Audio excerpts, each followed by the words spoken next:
We're going to talk about ragdoll pose today. So we want to remember to keep a bend in the knees.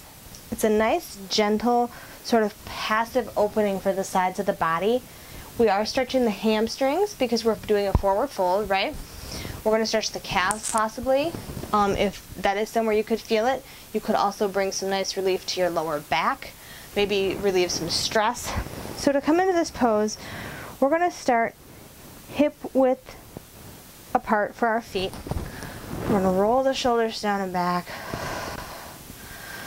Suck the belly button towards the spine so we're engaging the core. Lifting through the arches of the feet, up through the adductors of the thighs. Roll the shoulders down and back. I'm going to take a nice inhale. I'm going to raise my arms above. And then we're going to bend at the hip. So notice we're not just falling forward. We're bending at the hip. Nice bend in the knee here.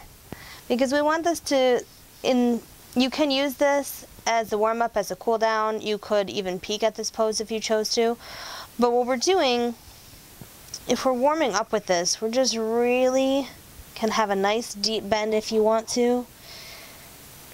And then you kind of just hang here. This will be a little bit heavier on your head as opposed to a regular forward fold, say here, because we're not as rigid in the spine. So coming back into this pose, you can let your arms dangle, you can rock side to side. You could even make circles one way with your arms and then the other direction. You always want to do both sides. Then as we clasp our elbows here with the opposite hand and we kind of increase that intensity of the stretch on those lats, that serratus anterior is going to stretch a little bit.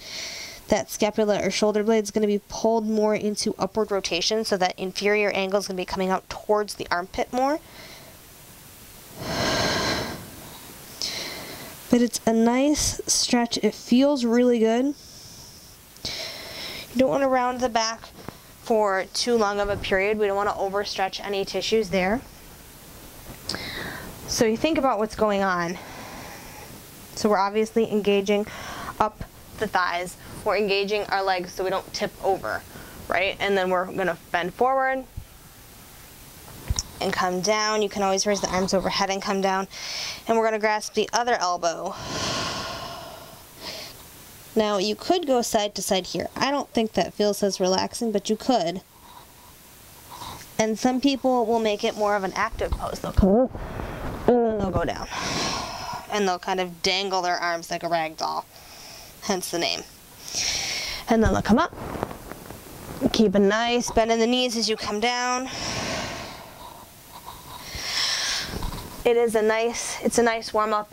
I think it's a nice warm-up and cool-down pose.